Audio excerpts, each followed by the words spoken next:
So your question was, if we're running a mark and our dog is fading to the incorrect side of the gun, should we handle? So you have to understand why you would handle first. Whenever you're handling on a mark, it's for one of three reasons, and that's it.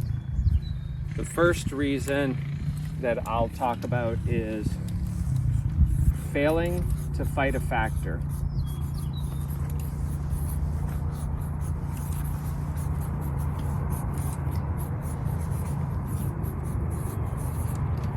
Failing to fight a factor. What does that mean? What are the factors that we're talking about? Wind, water, terrain, and cover. And sometimes it's the influence of another gun station. Perhaps the dog has to take a line past a flyer station, and maybe the flyer station influences the dog's behavior and causes a little suction. And the reason why we're stopping to handle the dog is essentially to tell them that they need to take responsibility for shouldering into that factor. If it's a crosswind, they need to fight the wind. If it's an entry into the corner of a pond, or the swim adjacent to a shoreline that the dog becomes attracted to, or an angle exit, or a cover that the dog is avoiding, and so they're getting offline to the mark, we will stop the dog and handle them to teach them that they must fight the factors. And if they're undisciplined about taking the cast, or undisciplined about fighting the factors, occasionally we might even add some correction in there to encourage the dog to be more disciplined about fighting the factors. So your question is, should we handle on the mark if they're going to the wrong side of the gun? The first question you need to ask yourself is, are there factors in the mark that are forcing the dog to the wrong side of the gun station? You need to look at the mark and say, do I have a crosswind that's blowing the dog off course? Is the dog avoiding some cover? Is the dog squaring some terrain? Is the dog not angling out of the pond? Whatever the case may be. Is the dog being influenced by the flyer station or another gun station and is causing them to get offline? If you sense that that's happening, then you should handle. However, if that's not happening and the dog has simply mismarked the bird and they're fading to the incorrect side of the gun, then there's no reason at this point to handle the dog. The dog has simply mismarked the bird, and handling them is not going to get them to mark the bird any better. Okay. The second reason why you'll handle a dog on a mark is they're failing the concept. Concept might be a check down bird. It might be a punch bird. It might be equidistant marks. Several different concepts that we teach dogs when we're talking about marking. If the dog fails the concept, for example, if the dog overruns the check down birds, one of your options is to handle the dog back to the check down bird. If the dog breaks down early on the way to a punch bird, one of your options is to stop and handle the dog and tell them to keep going. You're not there yet.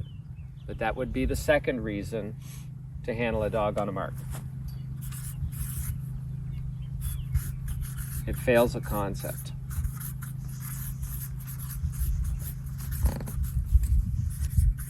Reason number 3.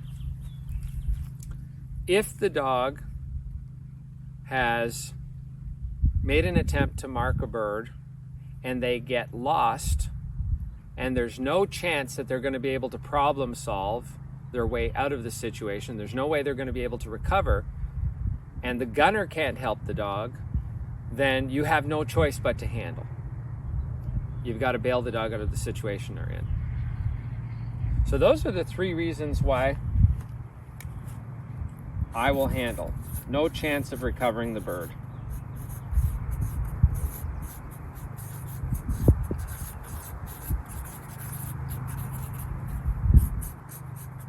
Essentially, the dog is lost and they have no idea where they are relative to the mark, and the gunner can't help them. Maybe they can't hear the gunner. Maybe there's no gunner out there. Maybe you're using a launcher of some sort. So you've got no choice now but to bail the dog out of the situation. So those are the only 3 reasons. So going back to your question, should we handle the dog if the dog is going to the incorrect side of the gun? Well, you'll have to ask yourself the question, is the dog failing to fight a factor? If that's the case, then you should handle. But I would also say, if you're going to handle them because they're failing to fight the factor, make sure you handle them when the factor is affecting them, not after the fact. Like if they had to angle some terrain and they started to fade to the incorrect side of the gun because they were giving into that terrain factor, but you waited till they were at the top of the hill and now it was flat land again and you decided to handle there, you would not be teaching them to fight the factor. You would simply be handling them to get to the right side of the gun and not achieving anything in terms of trying to make that dog better. The more obvious example would be you're doing a cheating single and the dog runs around the corner of a pond and you wait till after they're around the pond to handle the dog to the correct side of the mark. You've not taught them to be any better about getting in the water, have you? Same thing is true when it comes to terrain, when it comes to cover, those types of things.